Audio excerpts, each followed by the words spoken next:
What's up, Competitive Edge listeners? Welcome to another episode. Today, I have an awesome selfie or self-interview where it's just me and you talking about a topic that I think that will be valuable and interesting. And today's topic is a breakdown of a pretty awesome event that I recently went to.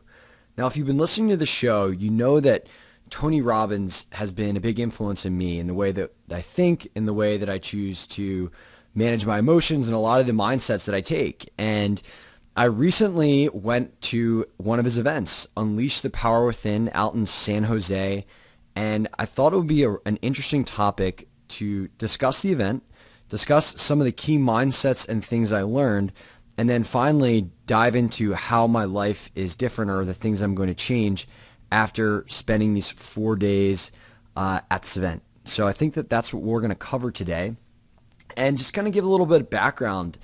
Up until a year ago, all I knew about Tony Robbins was that he was really tall, he was in Shallow Hal, and a lot of people thought he was crazy because of all the woo-woo stuff he did.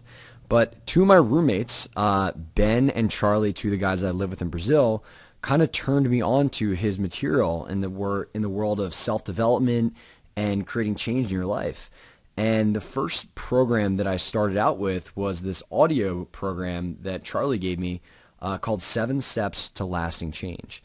And essentially the program was about how you could change any behavior, any feeling, any thought in your life consistently to ultimately see the world how you want to see it, to feel as good as you want to feel. And I have to tell you, I was hooked because there's a lot of material out there on personal development, on self-improvement, and a lot of it says the same stuff.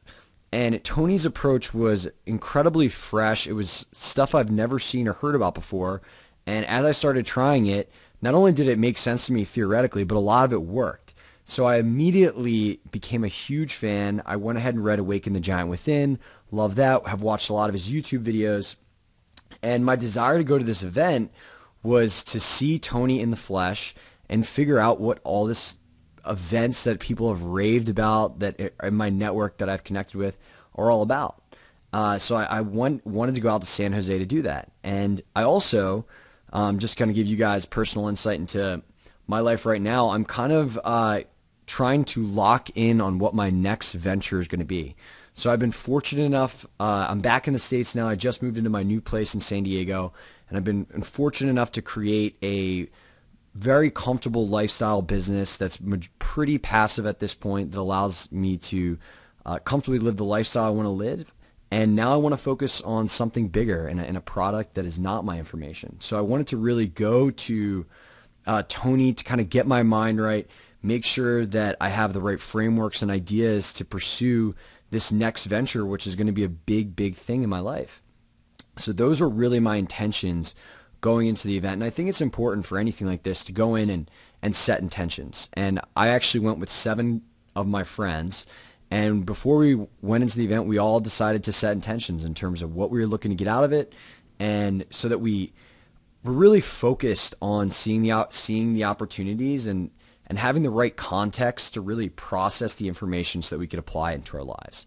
Because I think a lot of times if you go into an event and you don't really have any intention, you're not taking full advantage of making sure that you're processing all of the information, all the inputs into your mind in a way that's going to allow you to think about how you could use all this stuff and channel it towards a specific thing. So before I dive into some of the key mindsets and takeaways that I had and how that is going to change my life, I first want to talk a little bit about the event logistics, because a lot of people might have heard about Unleash the Power Within, and they don't really have a clear picture in their mind of exactly what to expect or what it is. So I wanted to paint that picture for everyone listening.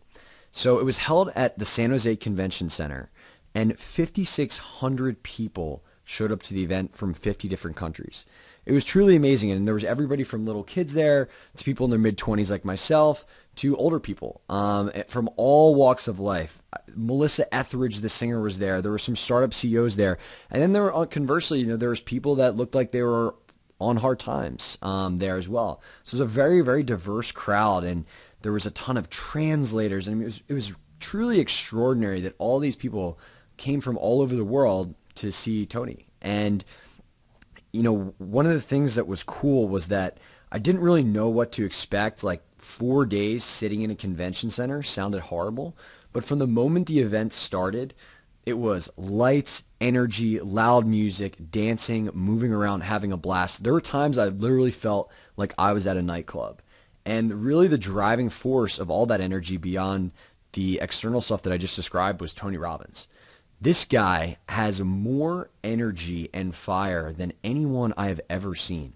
He must have been on stage for 12 hours going without taking a bathroom break. It didn't seem like he was drinking water or eating, just talking about these concepts, taking us through exercises, getting people excited. And kind of the way that it broke down was we would talk about there'd be some content delivery, talk about particular mindsets, and then apply those learnings to our lives. And I think one of the big challenges is, we all read self-improvement books, personal development books, and there's the sections in those books where it's like, okay, now like answer these questions or take some time to think about this or do the exercises. Less than 5% of people actually do those, if that. And so what the event is in many ways is just structure and space to do the work that we all should be doing, because it's very easy for everyone, myself included, to just continue to consume more information instead of actually like taking the time to really contemplate, think, reflect, and then figure out how to best utilize that information in our own lives. So the content was amazing, but like really, I think the real value in the event is just the structure and space to create change in your life. And for me, like that was the most value that I got out of it, because again, like it's so easy for us to put off the thinking and the action taking and the reflection, because it's not as easy as just continuing to read stuff. So that was kind of like how the event worked, and everything from success in business to mindset to emotional fitness to health was covered. So it really kind of like all tied together. And I think that's because like Tony believes in a very integrated approach where if your physiology is not properly aligned with your mind, well, you're not going to be happy, you're not going to be successful. So all these things kind of tie together. And it was truly amazing to me on so many levels. If nothing else, just to see a guy on stage with so much fire and heart for 13 hours at a time. It was truly amazing. So let's go ahead and talk about like some of the key insights and mindsets that I have that I think are really important for people to understand. So number one thing, a lot of people that listen to this podcast, they want tactics, they want strategies for marketing, for growing their business, for having more energy, all that stuff.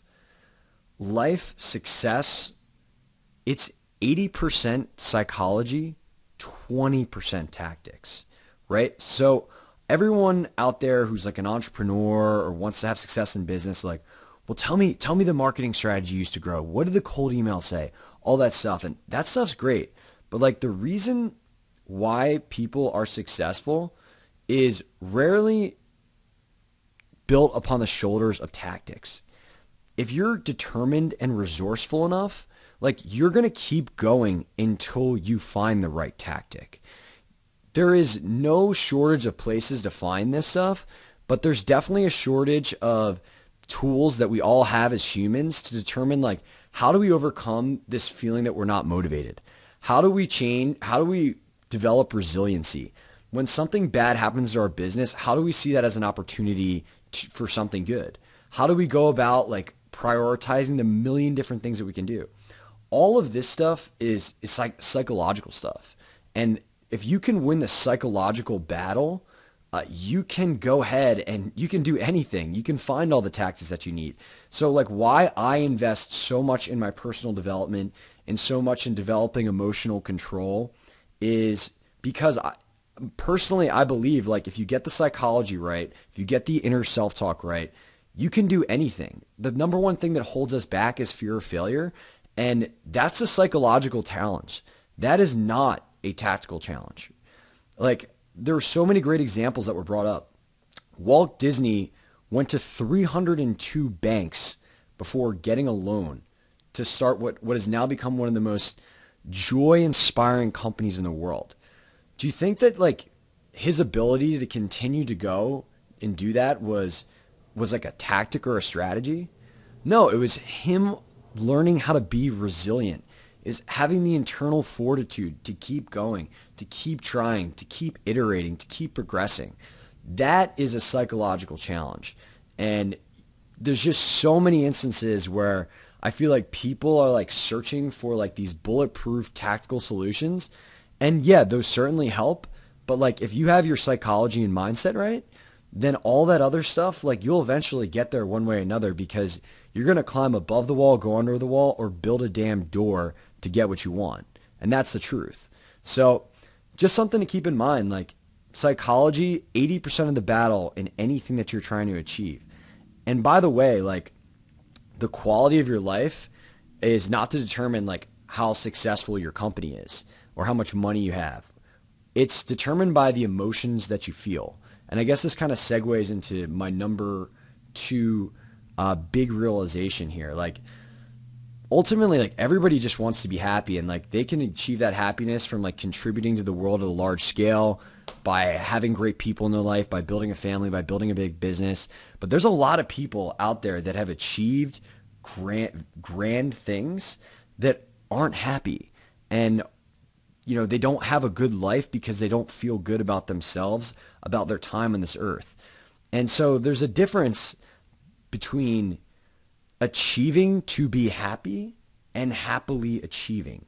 And I think a lot of us, myself included, in my life, even to this day, still I'm working on this, go about trying to focus on the art of achievement. And that's really, really good. But there's just so much less of a focus on the art of fulfillment. And very rarely is there such a relationship between like our ability to solve problems and our happiness. It's really, there needs to be much more of a stress on learning how to be happy at all stages and happily achieve as we solve these problems, so that it just doesn't become a game. Life doesn't become a game of, okay, here's a problem. I'm going to go out and solve that. I'm happy for 5 minutes. Okay, now I got to go find another problem to solve. I won't be happy till I solve that. I won't be happy to solve that. And like there just is no arrival. So you need to develop strategies to manage your emotions and to constantly be in a state of empowered emotions. And I'm going to talk a little bit about how some of the tools that I learned to do that. But I just think like, you know, ultimately, like we need to separate the art of achievement and the art of fulfillment, and put equal attention on both of these things. Because what is achieving if we don't feel any fulfillment? And I definitely value there's greater things than our personal happiness in our life. Like I certainly have a need for contribution to the world, but you're not gonna be very motivated to contribute if you're miserable, which is why it's so important to be acutely aware of how you can be fulfilled in whatever process that you're doing. And the third big realization that I wanted to share is how energy and our energy levels are really actually something that we can cultivate and control. So I'm just like constantly trying to figure out how I can get more energy, how I can be the most high energy person in interactions, because nothing but good happens when you have a ton of energy. Like when I have, and I think I'm speaking in the first person here, but I really, I think that this is like a common thing. When you take a moment right now and think about when you felt most high energy in the past 2 weeks. If you haven't felt high energy, just continue to go back until when you've felt the most high energy in your life. When you feel this way, you feel like you can accomplish anything. There's nothing that can get in your way. It's, you know, you're in a flow state. And not only like do you feel that way internally, you're also a better leader, a more attractive person. People want to be around you. Like it's a very, I don't know if it's because it signals like vivaciousness, but when you are high energy, like good things happen. So I'm constantly trying to figure out how can I be more high energy? How can I be more high energy? And there's a lot of stuff that you can do with your physiology, you know, drinking water, working out, exercise, eating. I'm not going to cover that in this episode because we've talked about that in other episodes. But the big takeaway for me was that energy and the energy that we bring in interactions in our lives on a daily basis is very much like a muscle. It's like fitness, where you have to continue to put stress on that to build capacity, So like think about like a bench press or a squat.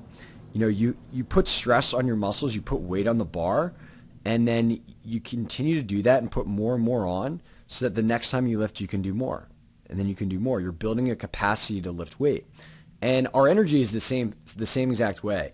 I find myself a lot of times like would be in interactions like I'm like not on right now, whatever. I'm just gonna like kind of sit here and conserve my energy.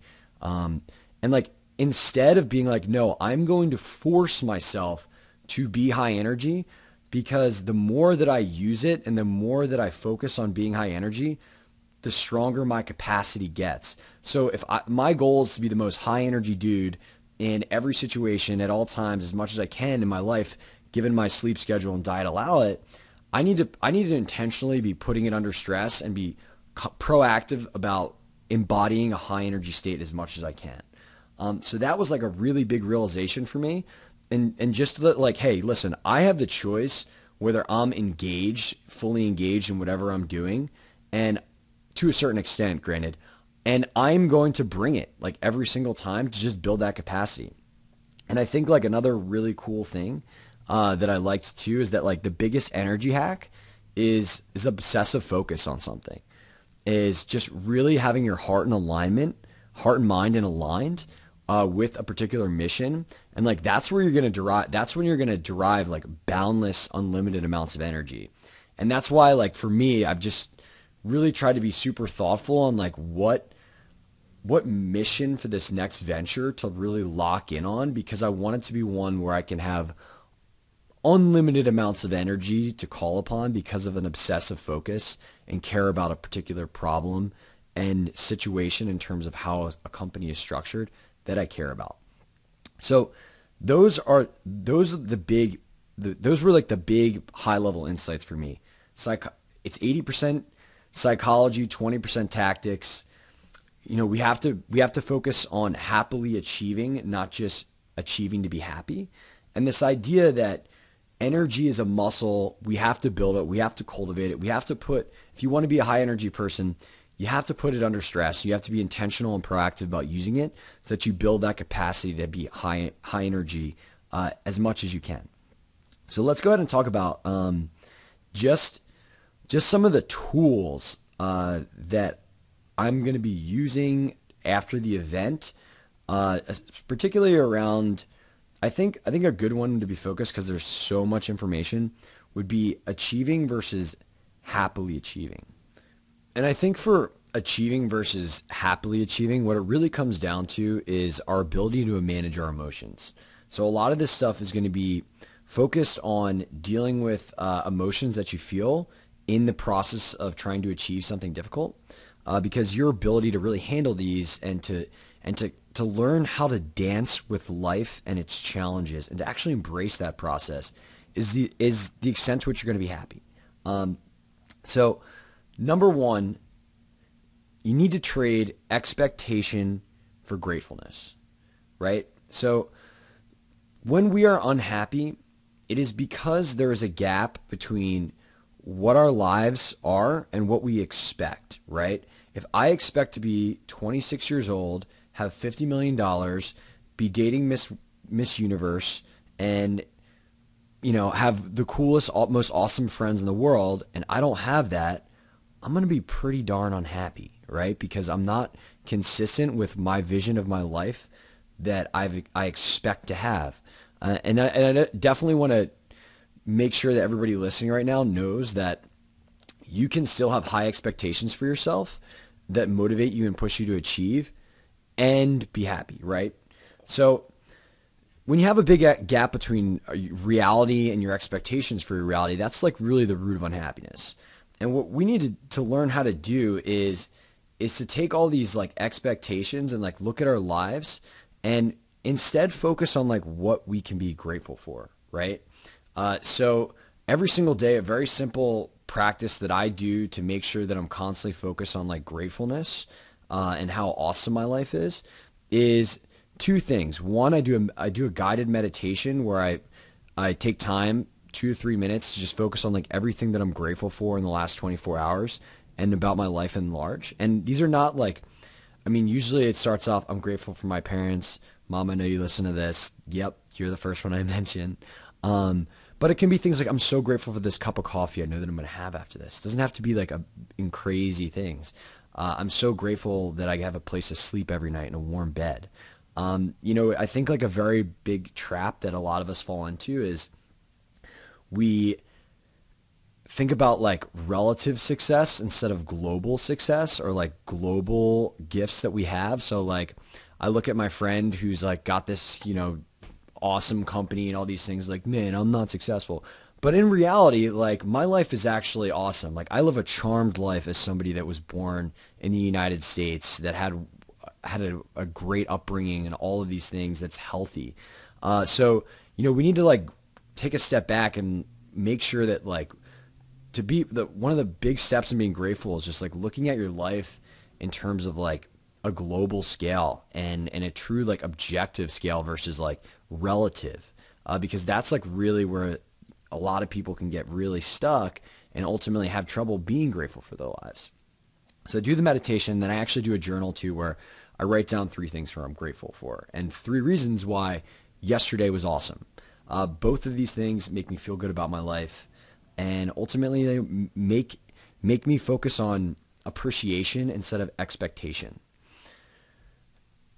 So let's talk about some other emotions. One of the common, and ultimately like what all of emotional fitness and management comes down to is we're going to still get negative emotions, right? Anytime we do anything hard, we're going to experience challenges, and there's still going to be emotions attached to those challenges and those moments of uncertainty or fear or whatever it is. But your ability to be successful and to be happy just comes down to like how you react, right? And whether you have the tools to get yourself out of those situations. Because when we feel stuck, when we feel like we cannot get out of a non-empowering state, is when we are unhappy. So the focus should be, and this is like the 80% psychological, is to be developing a toolkit that allows you to extract yourself from these states that are not empowering as fast as possible. So I'm going to just go ahead and give you a few tools that I have to take myself out of less than ideal states when I'm striving to achieve something. First is feeling stressed. I feel stressed a lot, but the good news is I know how to get myself out of those situations a lot. And there's a couple things that I do. As soon as I feel the onset of stress, one tool is just to write out the worst case scenario and take out a piece of paper and just do that. Like, so let's say a big realization that I had at Tony Robbins, and a commitment I made to myself, was that like I was stressing about the consequences of failing for this next venture. I was like, in terms of like trying to figure out what I should do. And ultimately, like the commitment I made to myself is like, I'm not going to stress about the consequences of failing because I don't think I'm going to fail. And even if I do, they're not that bad. Like life is still charmed. Life is beautiful. And at the end of the day, like I think stress is really just for achievers, fear of not being loved or fear of failing. It's like stress equals fear. Like, why is somebody stressed out? Well, think about it. So this guy's trying to build a company and he's like super stressed. And sure, maybe there's other people's jobs and business jobs on the line and families, and that's certainly a reason. But a big part of it is probably that this person's going to feel like a failure, and he's going to feel like all the people that are in his life like aren't going to love him anymore. Because I think like ultimately what everybody really wants is just love and contribution. And I know that like if I fail at this next part of my journey, like it's okay because I'm still going to have love from people that I care about, and all the consequences like really aren't that bad. So just, write that out. Remind yourself, like, why am I so stressed? Like really the consequences of this are not terrible. Another thing that I like to do is meditate. So if I'm like super stressed out, I'll just flip on this. You can find this on YouTube, 6-Phase Guided Meditation by Vishen Lakhiani, the founder of Mind Valley. And I'll just meditate, and I'll just, it's essentially like reshifting your focus to something else and calming yourself, taking deep breaths. Like you have to interrupt that stress pattern to get yourself back in like a good state where you're feeling good, where you realize that like most of this stress is self-fabricated, and there really isn't like, some guy with a gun outside your door or whatever would really potentially cause true stress for talking about achievement. So, immediately just being cognizant of that stress and taking the time to say, I'm going to go and do 5 minutes of deep breathing, or I'm going to go do this 20-minute Vishuddha thing, because I know that I could work for the next 4 to 5 hours in a state of stress and not produce my best results, or I could take 5 to 20 minutes right now to interrupt my pattern, reshift my focus, and ultimately get into a place where I'm going to produce my best works, and I'm going to be happy when I do it, because I'm not going to be so stressed out. Now, another emotion that I want to talk about how to overcome is being scared. I think that, fear of failure, boy, that pretty much holds us back from everything. If you think about there was a woman at the event who said that, she really, fear of failure is not why she's not succeeding. And Tony kind of deconstructed this. And this is one of the reasons why the events are so cool, is that he will take people in real time, deconstruct their problems, and then work them through them, which is just a very helpful exercise. And so this woman's fear of failure is not why I'm succeeding. I just, I can't figure out how to get real estate clients in my market. And Tony's okay, that's cool. Well, how many calls do you make a day? Or how many calls do you make last month? And she's I must have talked to hundreds of people. And he's okay, so let's say you talk to 100 people. That means that you talk to 3 people a day. Why did you not talk to more than 3 people a day? Well, maybe it was because she's lazy. I don't know. But my guess is perhaps the reason that she did is because calling up people all day is not necessarily a fun exercise. And why is it not fun? It's not fun because we're afraid of getting rejected. And nobody likes to get rejected. So we find lower resistance activities to occupy our time that still allow us to feel a sense of progress instead of doing what's hard, but what's scary and often going to move us forward. So, this is just an example of what is the true root of why you're not doing what you should be doing or what you really need to do to achieve what you want to. It is, in my opinion, most of the time fear, not inability, not lack of, not understanding, not having the understanding of what you need to do. It is many times fear. So how can we overcome fear in our journey? Well, the tool that I learned that I didn't know before was from this event was you need to determine the emotion that you need to feel to get yourself in what's called a peak state. A peak state is just an energy level, a confidence that you can do anything. It's like when you've been at a cocktail party and you're talking to other people and you just feel on, everything that you say is just hitting. It's freedom of words. You feel like you can do anything. You feel unstoppable. So you need to figure out what that emotion that you need to feel is to get in that peak state and figure out how to trigger that emotion. And there's multiple ways, and I'll give you 2 right now. One of them is called an incantation. And an incantation is essentially a movement with your body. Think of it as almost like a power move, and some affirmations at the same time. And if you do this over and over and over again, you're literally going to manifest the words that you say. That is the state that you're going to believe in. And so when I'm scared of something, I'll go ahead and do an incantation right now. I'm not going to do it in the crazy loud voice that I would, because it's going to sound really, really tough on the ears. But I'll kind of describe exactly what I would do. I literally get in a room and I'll just go, yes, yes, yes. I'm a fearless force that'll do whatever it takes to get what I want. I'm a fearless force that'll do whatever it takes to get what I want. And I'll literally scream this at the top of my lungs until for 2 minutes. And by the end of that, your heart is racing.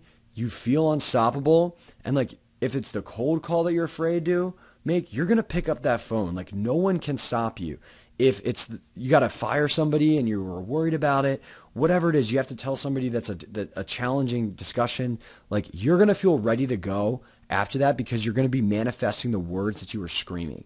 And I think one of the cool parts of this event, everyone's probably thinking I'm a psycho right now, but it's okay. It works.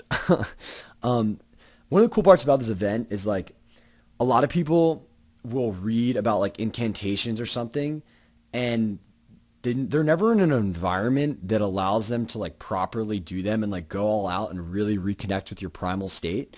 And like at this event, because everyone is like, the person leading it has created an environment that's uncomfortable to do things like an incantation where you're truly screaming at the top of your lungs, just empowering words. All of a sudden, you now have a reference experience of what that feels like. And that reference experience allows you to not only, understand the power that is there, but also understand that you can create that in yourself. And you can call upon this tool in future situations to access that at any time. And so for me, like I had done incantations before, but truthfully, I had never done ones with such force where I had trouble talking after a couple of minutes because I was screaming so loud and moving my body with such fervor. And to me, like that was a very amazing thing because, now have this new reference experience where it's like I can do this thing that I didn't know that I could do, or I didn't truly understand the power of, and really unlock some power at any time that I want. Another example of that is like I used to not, like, as a mid-20s guy who's just, was in a frat and played sports in college, like I grew up, we would go out and we would drink to like as a social lubricant.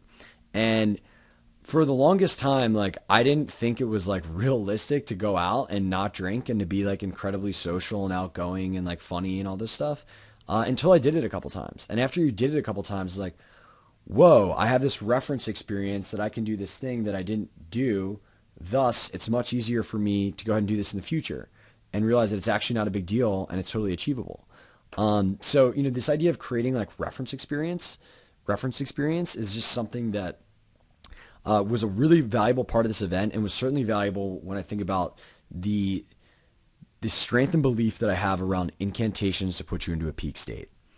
The other tool that I want to talk about is just recalling memories where you felt that emotion that you need to access to get yourself in a peak state. So an example is like, okay, I'm scared of doing something. I don't feel good. What do I need to overcome this feeling? Like, what do I need to do? I need to access a memory or a point in time or a reference experience when I truly felt like I could do anything, or I felt like I was unstoppable, or I felt like I was on top of the world and that I had achieved something that I never thought was possible.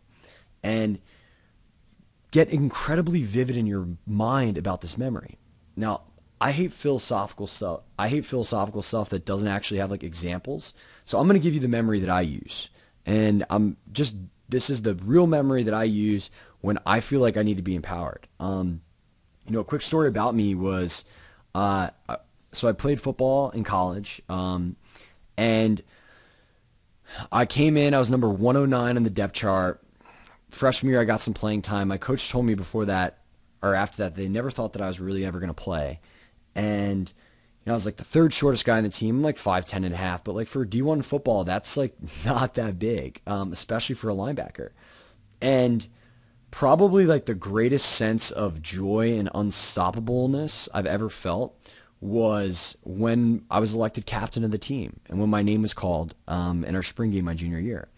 And the reason is because, I never thought, like, I feel like I knew that I could achieve that, but a lot of people didn't think that I could. And I came in, I was small, I was undersized, number 109. I got into some trouble earlier in my career off the field that made me feel like, that the coaches were never going to allow me to be captain, even if the players voted for me.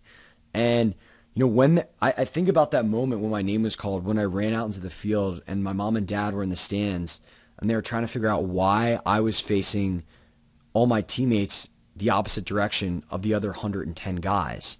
It was because I was captain, and how amazing that felt. And I think very vividly about the emotions that brought up inside of me. And I put myself back in that moment. And all of a sudden, like, I start to feel amazing. I start to feel unstoppable. Just talking about it right now, I'm incredibly fired up. And like that is a tool that you can use to get yourself out of these positions where you're feeling scared, where you're feeling like you can't do something. So, what I would challenge you to do, maybe you can take a minute here, pause the episode, whatever you need to do, just to think about, when is a moment in my life where I felt unstoppable, where I felt like I could do anything, where I did something I couldn't previously do. And get real specific. Think about like the exact 5-second window where you felt and the emotions that you felt. And just focus on that and flood your brain and your mind with those feelings that you had. And just make it a practice to call upon this instance whenever you need to get yourself back where you need to be feeling, so that you can overcome and ultimately do anything. So that's another great tool to get in a peak state, to ultimately get that emotion that you need to do this thing that's very challenging. Another feeling involved in the art of fulfillment and the art of happily achieving is just the lack of motivation, right? So like some days you wake up, you feel on fire. Other days, dude, all we want to do is hit snooze. Like, we don't necessarily feel like getting out of bed. I think like the most powerful things you can do, these were all just like great reminders from this event, is reconnect with your why. So like, why am I doing this thing? And perhaps you're not doing it for a good reason, and maybe you should reevaluate that. But like, every single time you don't have that motivation, like, take out a piece of paper and write out, why am I doing this? Like, why am I working really hard? Why am I solving problems? Why am I, is it because you want to create the ideal life for your family and nobody else determines their future but you? Is it because you never want to live with regret, and you know that if you don't try this now, the rest of your entire life, you're going to wonder, what if I did take that chance to try to build that company or try to do that thing? Is it because you don't feel good about yourself, and you have felt good about yourself before, and you want to do whatever it takes to get back in that place where you feel good about your body, feel good about your health, feel proud of the person that you are on the inside and outside? Whatever it is, like, reconnect with that why when you're not motivated. I have points in the gym where I'm like doing an exercise, and I do go to the gym for the primary reason is for health and longevity, but let's be real, like, a lot of it is for aesthetics too, right? Like, I want to look good. I want to feel good in my bathing suit. I want to feel proud of my body. And when you're in those moments of like, let's say you're trying to do 10th reps and you're on rep 9 and you're like, man, I want to give up. This is hard. Like, I will visualize the perfect body that I want to reconnect with my why, so that I can do the things that are hard, because otherwise I don't necessarily know why I'm doing them. And that's what pushes you through those moments where you might be having lack of motivation. So reconnect with your why. Another thing I really like just generally is like this idea of like stories of persistence. So, when I hear things like Walt Disney did 302 different attempts to get a loan before ultimately securing what would be the very nascent stages of money for creating his company, or even people like Tim Ferriss, who like went to however many publishers, like 27 before he got his first book deal. Like, those stories of persistence are incredibly motivating to me. And I actually want to create potentially a book of one every single day for the whole year, even a segment on the show called Extraordinary Lengths, where people went to extraordinary lengths of persistence to ultimately get what they wanted. But for me, like, just like accessing these stories is super powerful for motivation, to me at least, because there are people out there that have felt just like you did, but went ahead and pushed back and built the door through the wall to get it done. And that to me is super empowering. And the last tool I want to talk about, and I guess we can really talk about two here because I think they're both important. They're not necessarily due to happily achieving, but they are due to this just general idea that we can change how we feel instantly, thus our ability to accomplish things. So one powerful thing you can do is create a persona for you, like an alter ego that embodies certain traits. And you can call this, my friend Ben calls it like calling the dogs. Like, you can call that dog when you need him, and ultimately like completely shift how you feel. And this is like a lot of NLP stuff, but for me, like the people that I look up to in movies, in just like people that I like imagine myself in former lives are always these like war heroes. So like guys like William Wallace, Russell Crowe in Gladiator. Like I love the idea. Who knows? I love the idea that in a former life, like I was a warrior that would do whatever it takes for my cause, my country, my people, and ultimately, if that meant like sacrifice of my own body to ultimately push my cause further, I would do it. Like I would do whatever it takes to get it done. And so like for me, like I have all these like mental tableaus of these people that I look up to, and I created a character for myself that embodies like that spirit. And the character, the name that I use is Brock Savage.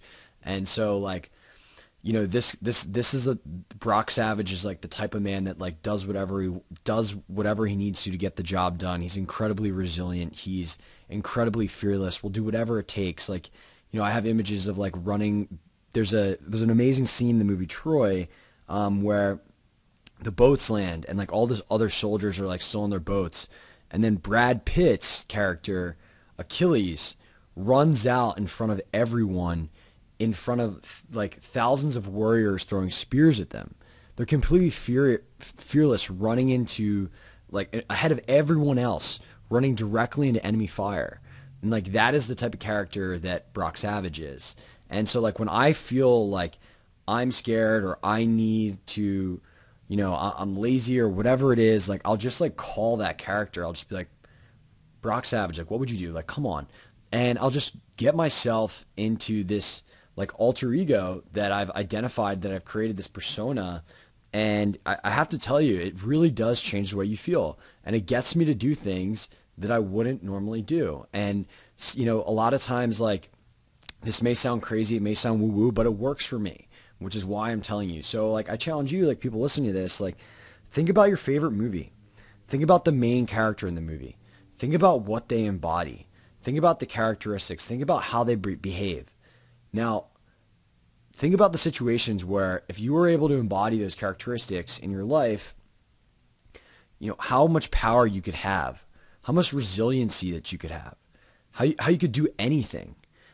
And give that character a name and attach your identity to that, and basically remind yourself when you need to of this character, of this name that you've given, to ultimately like get yourself out of whatever disempowering state you are and get yourself into that state of that character. And this has been something I've been doing for a while, and it's awesome. So I highly recommend it. And then, you know, the last thing I wanted to touch upon here is just the how to get yourself to do things you don't want to do. And the best way to do that is to figure out how you can get leverage on yourself. And for me, like, the number one thing that drives my behavior is consistency with my identity. So I think that I am a certain type of person that does a certain type of things. If I say these things, if I say I'm going to do something, I do something because I value integrity over everything. And for me, like, anytime I need to do something, I think about like, okay, well, how can I get leverage on my ability to do that? Like, an example would be like, I have these weekly goals. I'm living with my buddy Justin Mares this summer, and we have like weekly goals that we like write out. And I say that like I'm the type of guy that like does the things that he says he's going to do. And I've now told Justin that I'm going to do these things.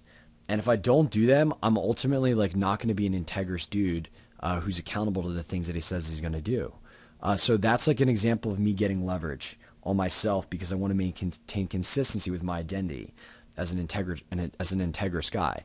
Another example of this would be like, you know, setting up, let's say you have like a project in 3 months, you're like launching something, just to get yourself to like take action, get leverage on yourself by just like setting a launch date. So like 3 months from now, like I'm going to have a new podcast, and you haven't done anything for the podcast, but you've told the world that you're going to have this thing. And because you want to remain consistent with what you said you were going to do, you're now going to start taking action, because otherwise you're going to look like a person who doesn't keep his word. And for me, like that's the ultimate source of leverage. And, it's just a really, really good reminder of anytime I need to be accountable, anytime I need to do something hard, like one of the easiest tools that I can access to ultimately get myself to like push through the suck, push through the feeling like I don't want to do something, is just figure out a way to get leverage on myself. And often that's by like putting my identity on the line, where I have to do that thing that I said I was going to do, or else I'm going to look really bad. Because for me, that congruency is an incredibly powerful force. Okay, so we've talked about a lot, and I have like a zillion other things that I could talk about this conference, but I wanted to like paint a picture of hopefully like what the conference looks like, some of the tools that I got out of it, some of the most amazing insights that I've had that are all going to be helpful for me in my future. And I think like a lot of this stuff, what I've realized about like whether it's listening to a podcast or going to an event or reading a book, some of the stuff isn't necessarily new information. But what it is information inserted into a context that makes it very valuable. So like if it's like hearing the right thing at the right time for you to make the change or take the action that you need to take for your life. And for me, like I'm at this juncture in my life where I'm making a big change, and I needed like all this amazing context and tools to take in this information, and it, taking it in such a way where I had the space to actually apply it, right? Because everybody can just continue to read articles and books and not do the exercises or make the changes or actually take the time to say, that's interesting. How could I actually use that? What are the actions I need to take to put that in my life? And what I'll say about a 4-day event like this is that it actually gives you the structure and space to do that. Heck, it forces you to do that if you're going to be there and participate. So I highly recommend Tony Robbins' Unleash Power Within. Hopefully you got a hint of some of the things that I learned there. If people are really interested in this topic and some of the more lessons, perhaps I can do another episode on some other stuff that I learned in terms of skill acquisition, in terms of some of the health changes I'm going to make, creativity, just how to change belief systems, which, by the way, determine the quality of our life as well, because there's just so much good stuff there. And again, like, why is this important? It's because, like, your quality of your life, what you're able to achieve, it is not a battle won in strategy. It's a battle won in the strategies in your head and your ability to control them and your ability to ultimately, live in the emotional states that make you feel good, that make you do the hard things, that make you do the things you want to do and be super happy every day. Because if that's how you feel, like, you're going to do great things. So I hope this has been interesting. I hope it's been useful. I hope there's been one or two takeaways, maybe even more, that you can put in your life. If this kind of stuff's interesting to me, let me know. And I just want to thank everybody for listening today. I really appreciate your support. I appreciate everybody leaving the reviews on iTunes so that more people can find the show.